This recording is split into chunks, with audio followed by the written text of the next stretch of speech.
Hello class, welcome to the Prarambh science classes. कैसे हैं आप सभी लोग? I hope so you all will be fine. बारिश का मौसम आ गया है, सभी जगह बारिश होने लगी है। थोड़ा मौसम खुशनुमा अभी तो हो गया है, लेकिन जब बारिश के बाद धूप निकलती है तो और ज़्यादा गर्मी होती है ना, ह्यूमिडिटी वाली गर्मी होती है। हाँ, तो हम आज शुरू करते हैं अपना कैरियोकाइनेसिस हमारा ख़त्म हो गया था, टीलोफेज तक सब खत्म हो गया था। अब हम मियोसिस का ये एट द एंड ही है, माइटोसिस का, सॉरी, ठीक है। इसके बाद मियोसिस पढ़ेंगे। माइटोसिस का एंड है, इसमें क्या है, साइटोकाइनेसिस बता देते हैं। कैरियोकाइनेसिस के अंदर मैंने सारी आपको डिटेल्स बता दी हैं। अब हम पढ़ते हैं साइटोकाइनेसिस क्या होता है। ये क्या होता है, इसमें साइटोप्लाज्म डिवाइड होता है। साइटोप्लाज्म का मतलब है जो अंदर इसके लिक्विड फिल होता है वो डिवाइड कैसे होता है। साइटोकाइनेसिस, साइटो मतलब हो गया आपका साइटोप्लाज्म, ठीक है, डिवीजन हो गया। तो साइटोप्लाज्म मतलब डिवीजन ऑफ साइटोप्लाज्म, साइटोकाइनेसिस मतलब डिवीजन ऑफ साइटोप्लाज्म। अब इसमें प्लांट सेल और एनिमल सेल दोनों के बारे में हम पढ़ेंगे।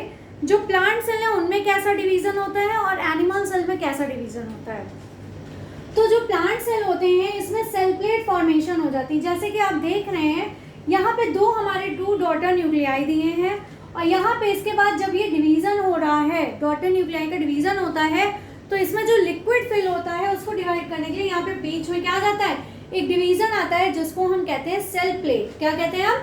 Cell plate. तो सेल प्लेट से डिवाइड होता है साइटोप्लाज्म, और ये किसमें बढ़ जाते हैं, दो डॉटर न्यूक्लियाइज में डिवाइड हो जाता है। और ये हमेशा जो सेल प्लेट फॉर्मेशन होता है ये सेंटर टू पेरिफेरी की तरफ जाता है।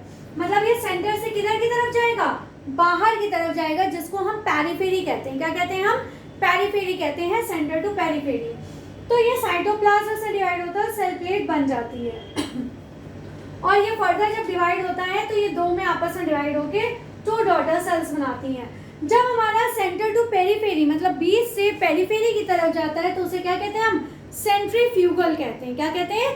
सेंट्रीफ्यूगल कहते हैं, ठीक है। और जब ये सेंट्रीफ्यूगल बनाता है तो इसमें जो सेल प्लेट बनी होती है ये किसकी बनी होती है? जो सेल प्लेट बनी है it is formed by the phragmoplast, phragmoplast की बनी होती है, ठीक है। ये किसकी बनी होती है? जो सेल प्लेट है, ये जो सेल प्लेट होती है it is formed by the phragmoplast, ठीक है। ये हमारी फ्रेगमोप्लास्ट की बनी होती है। और फ्रेगमोप्लास्ट किससे बने होते हैं?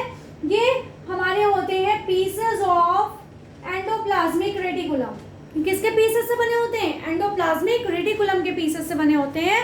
कौन बना होता है? फ्रेगमोप्लास्ट। और फ्रेगमोप्लास्ट से कौन बना होता है? सेल प्लेट्स बनी होती है जिसके थ्रू ये डिवीजन होता है, ठीक है। आई होप से इतना समझ में आया। अब आते हैं हम इसके अलावा हम एनिमल सेल की बात करते हैं। एनिमल सेल में क्या होता है कि जो हमारा ये दो डॉटर न्यूक्लियाई होते हैं, ये टू डॉटर न्यूक्लियाई आगे फरो बना लेते हैं। जो एनिमल सेल होते हैं इनमें जो डिवीजन होता है वो फरो के थ्रू होता है। कौन सा फरो होता है? सेल फरो मेथड कहलाता है। कौन सा मेथड कहलाता है? सेल फरो मेथड कहलाता है। और ये हमारा डिवाइड होता है और ये जो बनती है ये पेरिफेरी टू सेंटर की तरफ जाती है। इसमें क्या था? सेंटर टू पेरिफेरी जाती हैं। और इसमें क्या था? पेरिफेरी टू सेंटर है जिसको हम कहते हैं सेंट्रीपिटल। क्या कहते हैं? सेंट्रीपिटल। ये क्या था? सेंट्रीफ्यूगल था, और अब क्या है? सेंट्रीपिटल कहते हैं हम इसको, क्योंकि ये पेरिफेरी टू सेंटर की तरफ आता है। अब इसमें फरो बन जाता है और क्या बनते हैं? टू डॉटर न्यूक्लियाई बन जाती है। और ये जब फरो बनते हैं तो आगे फर्दर स्टेप्स में क्या होते हैं? बहुत ही क्लोज आ जाते हैं आपस में। ये लेयर्स क्या हो जाती हैं? एज अ स्टिक की तरह चिपक जाती हैं, ठीक है, मतलब स्टिक हो जाती है। और फर्दर ये डिवाइड होकर टू डॉटर सेल्स बना लेती है, जहाँ पे हमारी माइटोसिस कंप्लीट हो जाती है, ठीक है। ये क्यों होती है? क्योंकि इसकी जो ये सेल होती है, बाहर की जो इसकी सेल वॉल होती है ये सॉफ्ट होती है, और इसकी क्या होती है? हार्ड होती है, जिससे कि ये ऐसा फरो नहीं बना पाती है। इसकी सॉफ्ट होती है जिसकी वजह से ये क्या कर लेती है? सेल वॉल जो इसकी होती है वो बहुत सॉफ्ट होती है, जिसकी वजह से ये फरो मेथड से भी डिवाइड हो जाती है, ठीक है। तो ये था हमारा प्लांट सेल और एनिमल सेल के बीच में कैसे ये फॉर्म करती हैं, सेल्स कैसे बनाती हैं, डिवीजन कैसे होता है। अब इसके बाद सिग्निफिकेंस ऑफ माइटोसिस, इसकी इंपॉर्टेंस क्या है, सिग्निफिकेंस माइटोसिस का किन किन चीज़ों में इंपॉर्टेंस है, क्या मतलब इसकी हिस्सेदारी है इसमें। तो important for growth and repair, इसकी इम्पॉर्टेंट क्या है? ये ग्रोथ और रिपेयर में बहुत हेल्प करती है, ठीक है। ये ग्रोथ भी बनाती है और रिपेयरिंग करती है। उसके बाद important for maintaining genetic stability, और इसकी वजह से जेनेटिक स्टेबिलिटी भी मेंटेन रहती। क्या होती है? मेंटेन रखती है। उसके बाद meristematic cells in plants also divide by mitosis. जो प्लांट सेल में हमारी माइटोसिस होती है, वो मेरिस्टेमेटिक सेल्स होती हैं, वो भी हमारी माइटोसिस के थ्रू ही डिवाइड होती हैं।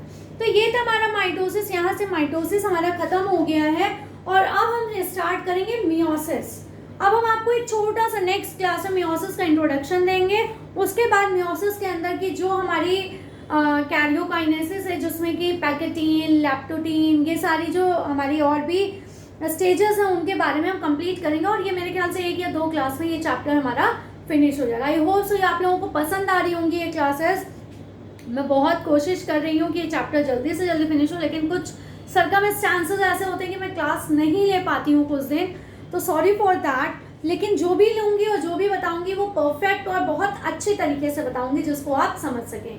Please like share and subscribe my channel. ज़्यादा से ज़्यादा मुझे सब्सक्रिप्शन दीजिए, लाइक दीजिए और शेयर कीजिए। Thank you and take care class.